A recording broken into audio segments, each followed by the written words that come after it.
એવું મંદિર જે વહેલી સવારની પૂજા કરવા આવે છે અદસ્ય શક્તિ, જે આજ સુધી કોઈ જાણી નથી શક્યું. પવિત્ર શ્રાવણ મહિનામાં સ્વયંભૂ મહાદેવના દર્શન કરવા અમે પધાર્યા છીએ ત્રિવેણી સંગમ પાસે આવેલા ઇન્દ્રેશ્વર મહાદેવના મંદિર. 5000 વર્ષ પુરાણું મહાદેવનું મંદિર, જેની પૂજા ઇન્દ્ર ભગવાને કરી હતી, તેથી તેનું નામ પડ્યું ઇન્દ્રેશ્વર મહાદેવ. આ સ્થળે વર્તુ, વેરલી અને સોનમતી નદીઓનો ત્રિવેણી સંગમ જોવા મળે છે. રમણીય સ્થાન અને દિવ્ય સ્થાન, જે પાંડવો પણ વનવાસ દોરાન પૂજા કરી હતી. સવારની વહેલી પૂજા અહીં અશ્વત્થામાં આવીને કરી છે એવું માનવામાં આવે છે. આ સ્થળે શાંતિ, પોઝિટિવિટી અને એનલાઇટમેન્ટનો અનુભવ થાય છે. જો તમે ભાણવડ તરફ જાઓ તો આ ત્રિવેણી સંગમ પાસે આવેલા સ્વયંભૂ ઇન્દ્રેશ્વર મહાદેવના દર્શન જરૂર કરજો. હર હર મહાદેવ.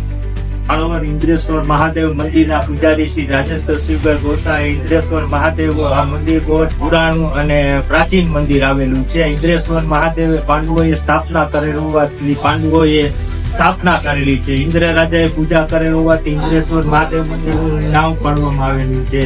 અહીં 3 નદીઓના સંગમ થાય છે, વર્તુ, વેરાડી અને સોનમતી, એટલે ત્રિવેણી સંગમ તરીકે પણ આને ઓળખવામાં આવે છે. અને ભાણવડથી 3 કિલોમીટર દૂર આવેલું આ મંદિર છે. અને આ પ્રાચીન અને આજે સોમવાર હોવાથી આ માણસોની ભીડ બહુ હોય છે. અને રુદ્રાભિષેક પણ અહીંયા કરવામાં આવે છે. અને આજનો દિવસ એવો છે કે જયારે આનો શિવજી ઉપર ચોખાનો અભિષેક તથા ચંદનનો અભિષેક કરવાથી ઘણા ફાયદા પણ થાય છે.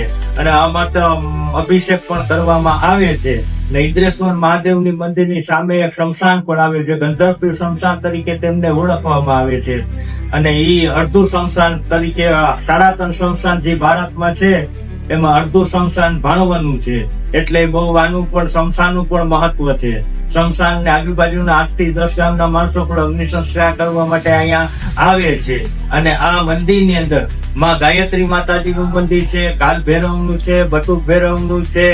અને આ દિવ્ય સમાધિઓ પણ અહીં આવેલી છે, જે જાગૃત સમાધિ કહેવામાં આવે છે, ત્યાં ઈ આવેલી છે. અને પેલી પૂજા જો કે સ્વયંભૂ પૂજા થઈ જાય છે, ફોન કરી જાય છે, ક્યારે કરી જાય છે એ પણ કોઈને ખબર પડતું નથી. અને ઓટોમેટિક તેના ઉપર જલ તો ફૂલ આવી ગયું હોય છે.